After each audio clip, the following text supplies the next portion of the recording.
बर्तमान ये जो रास्ता आपण मैंने देखुं कि अवस्था ये रास्तार हो 25 वर्ष सरकार 25 वर्षर बीजेडी सरकार थिले विभाग जंत्री आउ ऑफिसर मान सलासुतरा एवं आंचलिक नेता एवं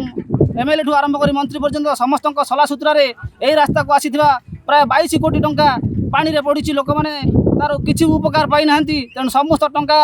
पानी रे पड़ा सदृश बर्तमान ये जो रास्ता है तेणु आमर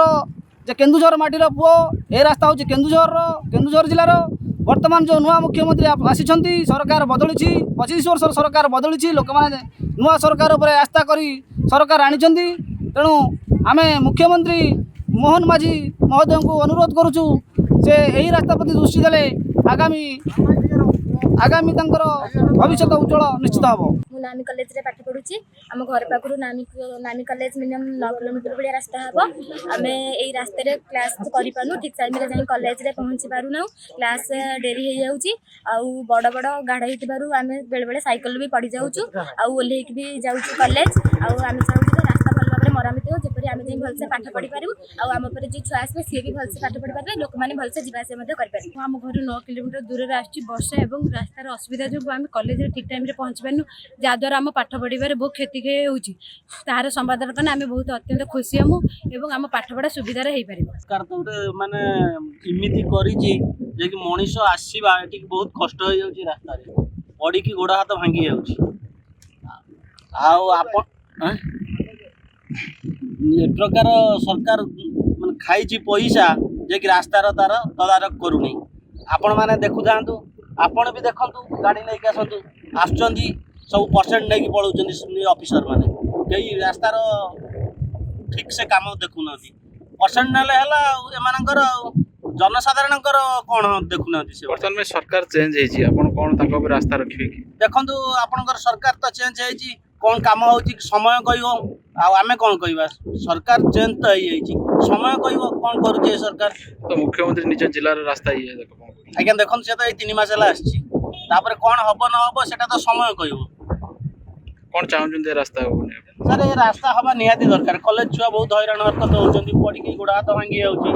एमानकर पढ़िबार प्रॉब्लम होउची आसी पार नथि घरे भी कहउचंदी घंटे जागर 3 घंटा लागुची जीवा पई एई प्रकार असुविधा आज्ञा होउची आ रास्ता पूरा शोचनीय अवस्था 3 वर्ष पूर्व आम जानी गवर्नमेंट सेंक्शन करती किंतु गवर्नमेंट कौन ऑफिसर एटी आसिक तदारक कले नहीं एवं आमर राजनीतिक नेता माने से कॉन्ट्राक्टर पाखर किसी उत्कोच नहीं ये रास्तार दुरवस्था आज एमती कर कि साधारण बाइक टे भी जापरूनी साधारण कॉलेज छुआ जापरना आम्बुलांस आसिले 1 किलोमीटर दूर रोचे एडमारू लोक खटिया कहीकि आणिकी आम्बुलांस चढ़ाऊँ तेणु आम प्रशासन को अनुरोध करूँ यार पुंखानुपुंख तदंत कराए ये रास्तार विहित प्रतिकार कराऊ से आईन अनुजाई दंडनीय करने कथा करा हाँ निश्चित भाव में ये गवर्नमेंट बर्तमान डबल इंजिन सरकार जो से नारा दे कहते डबल इंजिन सरकार होमें मोदी सरकार को अनुरोध करूँ सी यार विहित प्रतिकार कर इमिडिएटली ये रास्ता जो सुधार अवस्था आणते ताने आम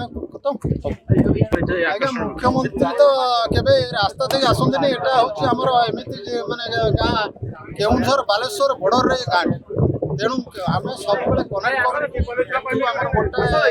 केउंझर जिला को गले 200 टंका गाड़ी भड़ा पड़ूला बेले भद्रक जिला को गले 30 टंका पड़ुची जाजपुर जिला को गले आमको 30 टंका पड़ुची आमको भद्रक जाजपुर दुईटा यही रास्ता हूँ गमनागमन सुविधा रास्ता तेणु ये रास्ता प्रकार दुरवस्था हो जाए लोक चलिकी जावाई भी साहस करूना मुख्यमंत्री कौन कहे मुख्यमंत्री को अनुरोध करूँ इमिडिएटली यार विहित प्रतिकार कर ये रास्तार कौन बाबद किसी अनुदान दिंतु ये रास्ता लोक जावास करूँ।